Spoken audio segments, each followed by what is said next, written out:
Thomas Hargrove stood at the edge of his cornfield, watching the sun rise over his 200-acre farm in rural Iowa. At 63, his weathered hands told the story of a lifetime of hard work, but his eyes, empty and hollow, spoke of loss that no amount of labor could fill. 8 months had passed since Margaret, his wife of 40 years, had succumbed to cancer, leaving him alone in the farmhouse they had built together. "Another day," he muttered to himself, the words carrying no purpose. Thomas had maintained his routines, feeding the few animals he kept, tending to the reduced crops he still planted, but his heart wasn't in it anymore. The neighboring farms had all sold to big agricultural corporations, but Thomas refused. This land was all he had left to Margaret. As he walked back to the farmhouse, he noticed the mail flag was up, bills probably, or another offer from Midwest AgriCorp to buy his land. He didn't bother checking. What was the point? The farm was dying, just like everything else in his life. If this story has already touched something deep in you, pause for a second, hit the like button, and subscribe to No Filter America. These stories deserve to be remembered, and your support keeps them alive. A late September storm rolled across the plains that evening, violent and unforgiving. Thomas sat on his porch, watching lightning crack across the sky, not bothering to move inside despite the rain soaking his clothes. The thunder reminded him of the empty rooms behind him, of conversations that would never happen again.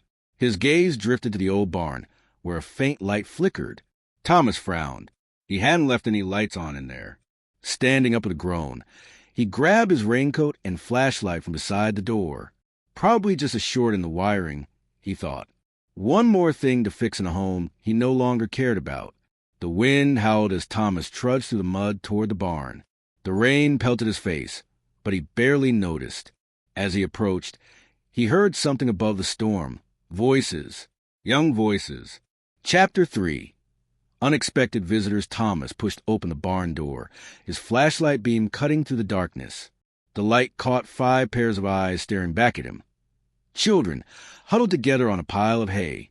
The oldest, a girl no more than 14, stood protectively in front of the others.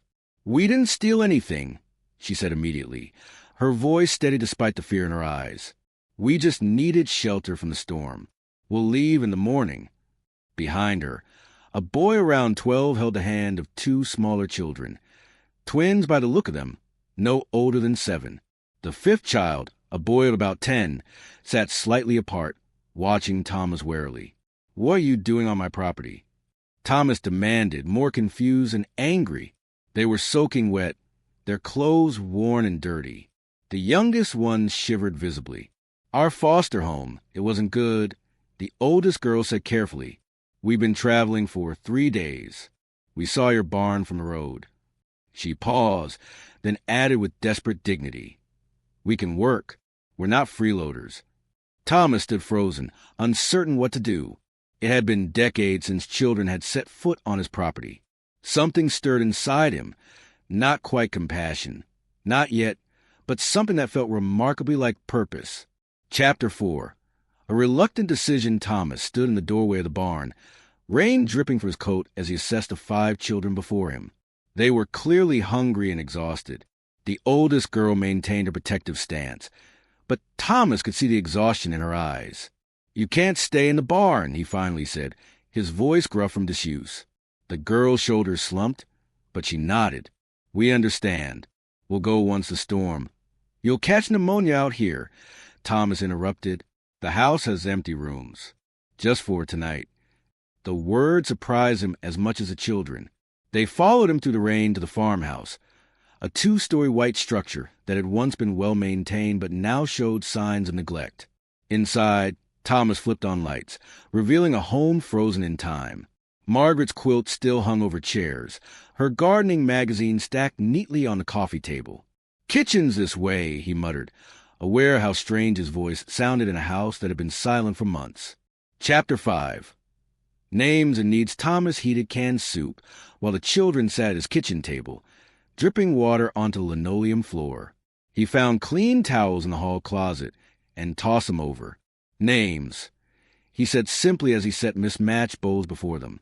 The oldest girl spoke first. "I'm Ellie. This is my brother Sam. She nodded to the 12-year-old. The twins are Mia and Mason, they're 7. And that's Lucas, he's 10. Thomas nodded, noticing how they waited until he stepped back before reaching for their spoons. Their caution spoke volumes. Thomas Hargrove, he replied, watching them devour the soup. Farm's been in my family for generations. Are you on call social services? Lucas asked suddenly, his spoon halfway to his mouth. Thomas hadn't thought that far ahead. The rational answer was yes. 5 runaway kids wasn't something he could or should handle. And yet, not tonight, he said finally. Storm's too bad. Phone lines might be down anyway. Relief visibly washed over the children, though Ellie remained watchful, as if waiting for the other shoe to drop. Chapter 6. Morning light. Thomas woke before dawn out of habit. For a moment, he forgot about his visitors until he heard movement downstairs. In the kitchen, he found Ellie standing at the stove, attempting to cook eggs in a cast-iron skillet that had been Margaret's pride. Found these in the refrigerator, she explained quickly. Thought we could make breakfast before we go. To thank you. Thomas noticed the kitchen was cleaner than it had been in months. The dishes from last night were washed and put away, the counters wiped down. You did all this, he asked. We take care of ourselves, she replied simply. From the living room came the sound of the twins' laughter, a sound so foreign in the silent house that Thomas felt something in his chest constrict. He looked out the window to where his truck was parked. The sensible thing would be to drive them to the sheriff's office in town. Deputy Wilson was a reasonable man. He'd make sure the kids weren't sent back somewhere dangerous. But as the morning light streamed through the kitchen window, the first time Thomas had really noticed sunlight in months, he found himself saying, the east field needs clearing today. Sam and Lucas looked strong enough to help. Ellie studied his face, trying to understand. For how long? She asked cautiously. Let's start with breakfast, Thomas replied, reaching for the coffee pot. Then we'll see about the rest. Chapter 7. Working the land by mid-afternoon, Thomas found himself watching Sam and Lucas clearing fallen branches from the east field. Despite their youth, they worked diligently, following his instructions without complaint. Thomas had expected them to slack off the moment his back was turned, but they surprised him. Mr. Hargrove, Sam called, holding up a broken piece of fencing. Found this down by the creek. Wants to try and fix it. Thomas walked over, examining the damage. Needs new posts. Been meaning to get to that. He hesitated before adding, tomorrow maybe, if you're still around. The boy's face lit up. I can help. My first foster dad taught me about fence repairs before he got sick. From the house came the sound of screen door slamming, and Thomas turned to see Ellie approaching with the twins in tow. They carried a pitcher and some glasses. Made lemonade, Ellie said simply. Found lemons in the fridge that were going to go bad. The twins carefully placed cups on a flat rock, pouring with concentration. Thomas noticed Mia had her hair braided neatly, and both twins wore clean clothes. Clearly scavenged from a dresser somewhere in the house. Hope that's okay, Ellie added, noticing his gaze. Found some old clothes in one of the bedrooms. Thomas recognized them as clothes his wife had kept for when their nieces and nephews visited. Margaret would have wanted them used, he said quietly. Chapter 8. Shadows of the past that evening. Thomas found himself sitting at a full dinner table for the first time in nearly a year. The children had insisted on helping prepare the meal. Simple fare of chicken and potatoes from his freezer, but the activity in the kitchen had transformed the house's atmosphere. Did you grow up here, Mr. Hargrove? Mason asked, his small voice curious. Thomas nodded. Born in the upstairs bedroom. Same as my father. And Mrs. Hargrove? Ellie asked cautiously, having noticed the wedding photo on the mantel. Thomas stared at his plate. Margaret was from the next county over. Met her at the state fair when I was 17. She... His voice faltered. She passed last winter. Cancer. A heavy silence fell over the table until Lucas spoke up. Our mom died too, 3 years ago. Thomas looked up, meeting the boy's eyes. There was understanding there, a shared knowledge of loss that needed no elaboration. What about your father? Thomas asked, immediately regretting the question when he saw their faces darken. He's in prison, Ellie answered flatly. Drugs. We went into the system after that. The Bartons were our third placement, Sam added. They just wanted the foster care checks. When Lucas got sick, Mr. Barton said we cost too much and he stopped abruptly when Ellie kicked him under the table. Thomas didn't press further. He understood enough. These children had been abandoned by both family and system. Chapter 9. A sheriff's visit 3 days passed in an unexpected rhythm. The children fell into farm chores with surprising ease, and Thomas found himself waking with purpose for the first time since Margaret's death. He hadn't called social services, telling himself he needed time to figure out the right thing to do. The decision was forced when Sheriff Wilson's patrol car rolled up the driveway Thursday morning. Thomas was showing Sam how to change the oil in the tractor, while the others were gathering eggs from the hen house. Tom, the sheriff greeted, removing his hat. Thought I'd check on you. Folks in town were worried when you missed a supply run on Tuesday. Before Thomas could respond, the twins came running around the barn, carrying a basket of eggs between them. They froze at the sight of the sheriff, fear etching their small faces. Sheriff Wilson's eyes widened. Didn't know you had company, Tom. My sister's grandkids, Thomas lied, surprising himself at how easily the falsehood came. Staying with me for a bit. The sheriff's gaze shifted to where Ellie now stood in the barn doorway, her body tense as a drawn bow. That right? He asked, his tone making it clear he wasn't convinced. They needed somewhere safe. Thomas said quietly, meeting his old friend's eyes. I needed the help around here. Sheriff Wilson studied him for a long moment before placing his hat back on. Might want to make that official. Tom, world's full of paperwork these days. He glanced at the children again. I'll stop by next week. We can talk more then. As the patrol car disappeared down the drive, Thomas felt 5 pairs of eyes on him, waiting for an explanation of what had just happened, and what would happen next. Chapter 10. Difficult conversations after Sheriff Wilson left. A heavy silence fell over the farm. The children gathered on the porch, their faces a mixture of fear and resignation. Thomas stood before them, struggling to find the right words. Are you sending us back? Lucas finally asked, his voice small but direct. Thomas rubbed his weathered hand across his chin. Where would I be sending you back to? The children exchanged glances before Ellie spoke. They'll separate us. The twins are young enough that someone might want them, but the rest of us... She let the sentence hang, the implication clear. Thomas sat down on the porch steps, his knees cracking. I'm not equipped for this. I'm just an old farmer who can barely take care of himself. We take care of ourselves, Sam insisted, and we can help with the farm. You've seen how hard we work. Thomas looked out at his land, at the fields that had seemed so empty just days ago. The truth was, the farm had come alive again. The chicken coop had been repaired, the kitchen garden weeded, the tractor maintained. What the sheriff meant, Thomas said slowly, was that if you're staying, we need to do it legally. That means paperwork, questions about where you came from, maybe even court appearances. Ellie's face paled. If they find out we ran away from the Bartons, they'll just send us back or separate us into different homes. Unless, Thomas said, surprising himself, unless someone applies to be your guardian. All of you. 5 pairs of eyes stared at him, hope warring with disbelief. Chapter 11.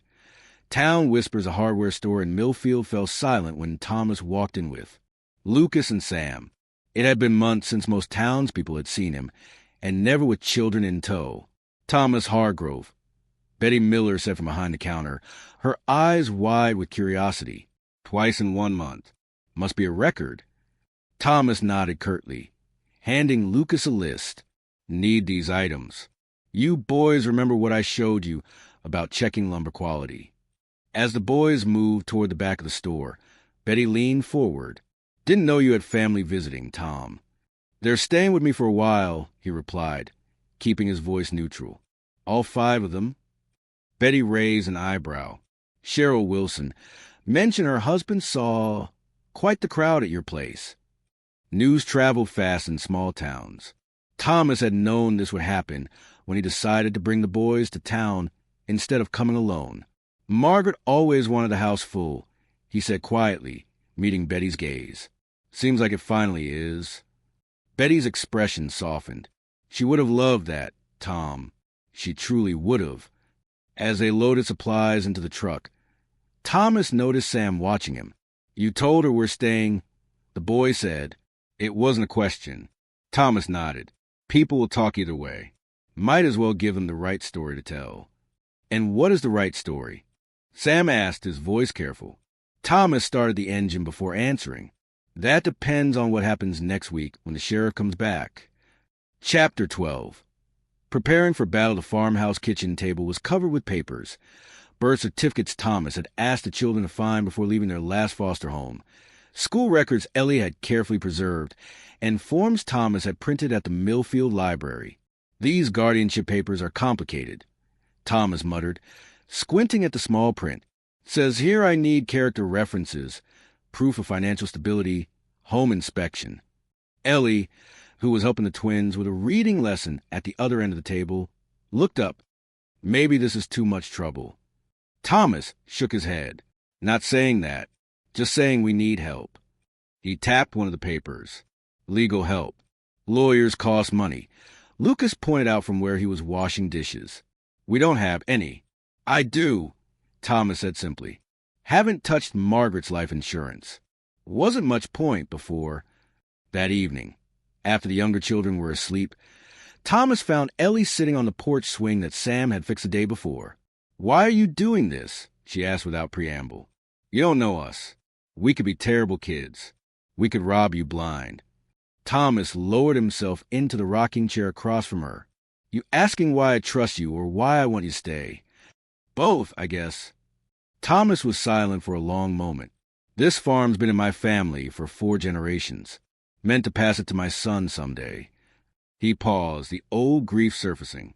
"Margaret had complications with our boy. He didn't make it. We tried again, but it never happened for us." Ellie watched him, her face solemn in the porch light. "When you lose your future," Thomas continued, "you start living in the past. I've been doing that since Margaret died, maybe longer." He looked at her directly. "You 5 need something I have. And maybe I need something you have too." "What's that?" Ellie asked softly. "A reason to plant next year's crops," Thomas answered simply. Chapter 13. The hearing the county courthouse was an imposing brick building that made even Thomas feel small as he guided the children up the wide stone steps. They were all dressed in their best clothes, items hurriedly purchased from the department store in the next county over. Ellie had braided the twins' hair, and Sam had polished everyone's shoes to a shine. "Remember what Miss Patterson said," Thomas reminded them as they approached the courtroom. "Answer honestly, but you don't need to volunteer information they don't ask for." Sarah Patterson, the family lawyer who had been Margaret's college roommate, waited for them by the courtroom doors. Her presence had been a godsend over the past 2 months, guiding them through the temporary custody arrangement and preparing for today's hearing. "Judge Reynolds is fair," she assured Thomas. "And the home study went well. The fact that you've already enrolled the children in school and gotten them medical checkups works in your favor." As they entered the courtroom, Thomas saw Sheriff Wilson sitting in the back row. The man gave him a slight nod. Their last conversation played in Thomas's mind.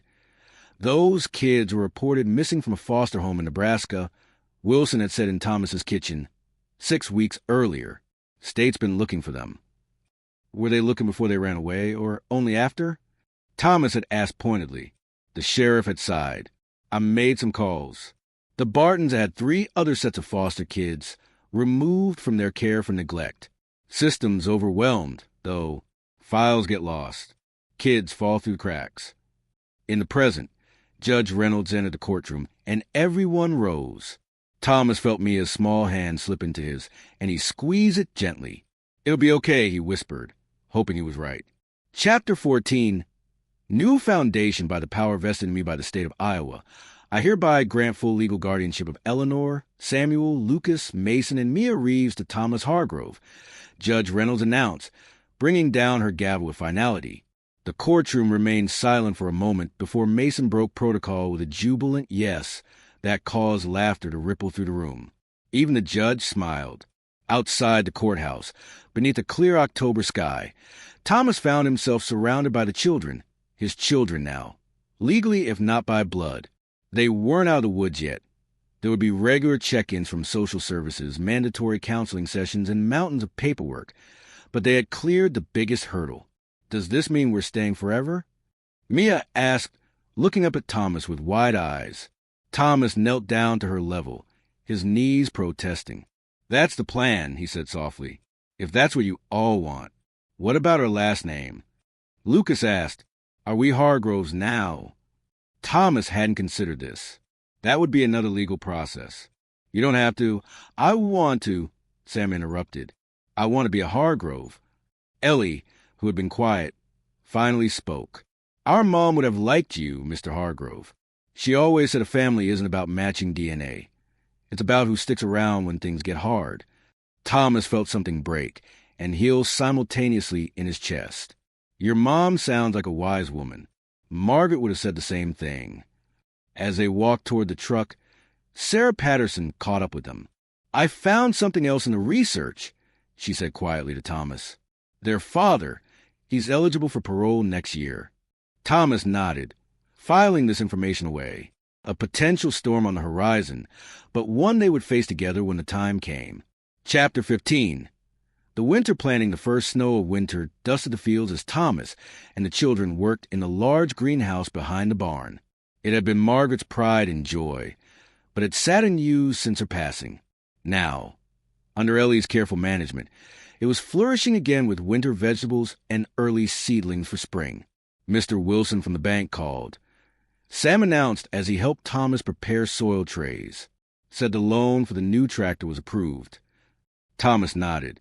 With 5 extra pairs of hands, they had managed to plant and harvest more efficiently than he had in years. The farm wasn't just surviving anymore. It was beginning to thrive. And Ms. Rodriguez is coming tomorrow to help with the twins' reading, Lucas added, referring to a retired teacher who had volunteered to tutor them after learning of their situation. Community's been good to us, Thomas acknowledged. In the corner of the greenhouse, the twins were carefully placing seeds in small pots, while Ellie checked items off a planting schedule she had created. Thomas watched them work, these children who had arrived like a storm and stayed to plant roots. That evening, after dinner, Thomas sat at the kitchen table going through bills, a task that had once seemed pointless but now carried meaning. The house around him hummed with life. Lucas helping the twins with their bath upstairs, Sam repairing a chair in the living room, Ellie entering harvest calculations into the laptop they had bought for the farm business. On the refrigerator, school artwork and a calendar marked with doctor appointments, school events, and birthdays created a colorful mosaic of their new life together. Thomas's gaze fell on a date circled in red. 6 months from now, when they would have their final court review before the guardianship became permanent. Outside, snow began to fall more heavily, blanketing the farm in white. But inside the farmhouse, warmth prevailed. Thomas Hargrove, who once had no reason to live, now found himself planning for seasons yet to come, fields yet to be planted, and birthdays yet to be celebrated. He had given these 5 abandoned children a home, but they had given him something far greater. They had given him a future. As Ellie placed a cup of coffee beside him, Thomas looked up and smiled. I was thinking, he said, come spring, we might plant that west field again. She nodded, understanding what he was really saying. They were here to stay, all of them, putting down roots as deep and lasting as the oak trees that lined the farm's boundary. Outside, the old farmhouse sign that had once read Hargrove Farm, EST 1896, now had a new addition, in freshly painted letters beneath it, and family. Now we want to hear from you. What would you have done if 5 abandoned children stood at your door? Leave your thoughts in the comments. And if this story moved your heart, like the video and subscribe to No Filter America for more powerful stories you'll never forget.